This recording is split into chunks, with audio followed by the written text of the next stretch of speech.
A lot of us first heard this classic Eddie Cochran tune from The Who on their live album, Live at Leeds. Today we're going to focus on how Eddie Cochran himself actually played the tune.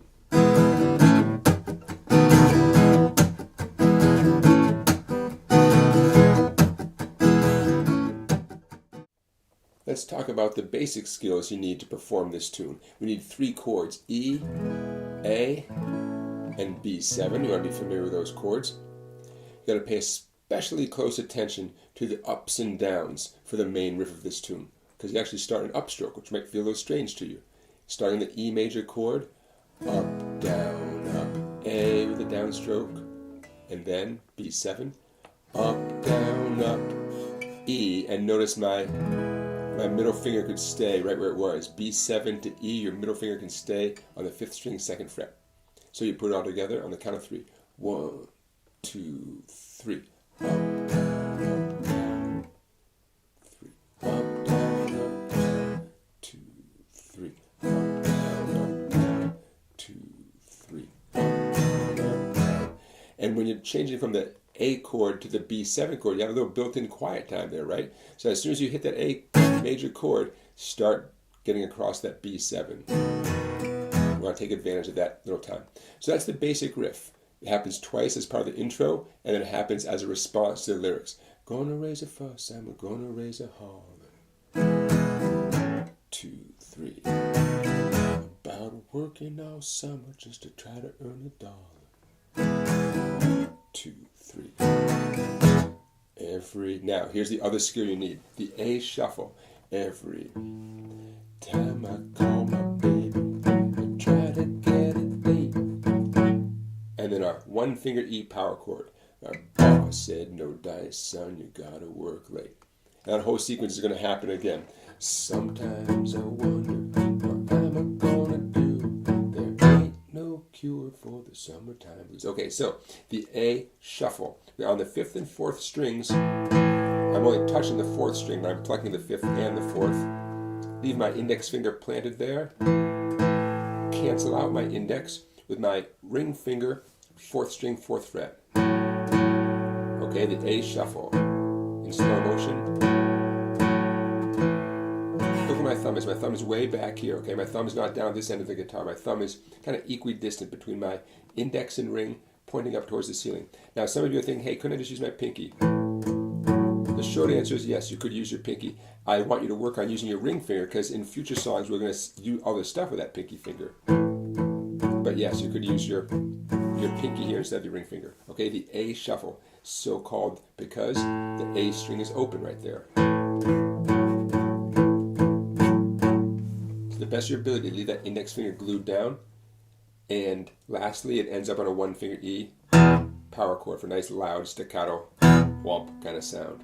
Okay, so those are the 2 skills at a minimum that you need for this tune. The E, A, B7, E riff with the proper ups and downs, and the A shuffle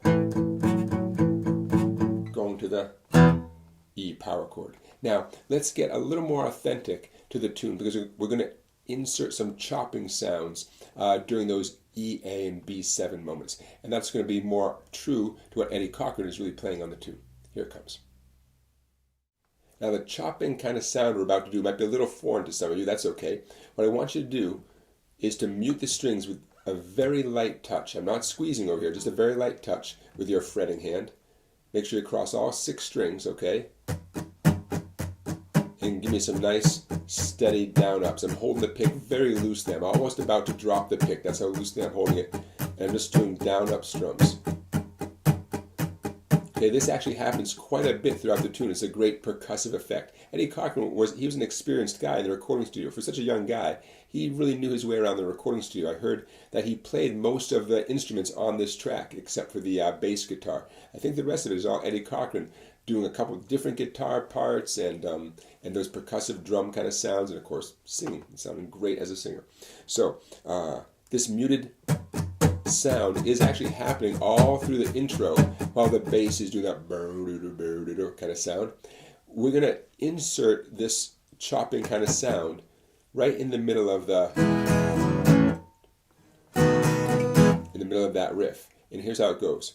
Okay, watch this. I'm going to go up, down,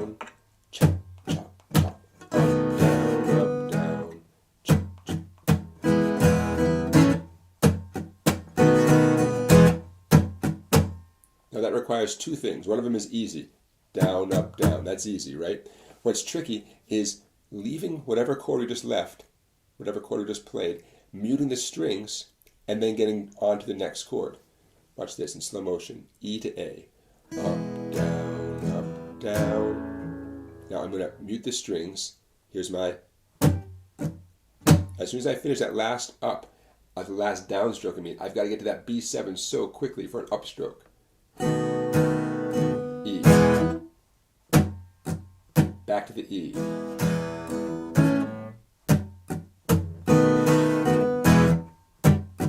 So it really tests your ability to get to these chords, to get quickly to either the B7 or the E chord. Now, this is how the real song goes, and it adds a great touch.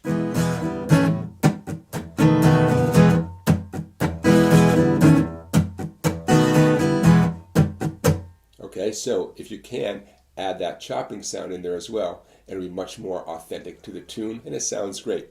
Okay, everybody, so there you have a more advanced, more sophisticated, more accurate rhythm guitar part for Summertime Blues. The other part, that stays the same. You already got that under your belt. All right, so there it is, Summertime Blues from the great Eddie Cochran. Don't forget to give this video a thumbs up.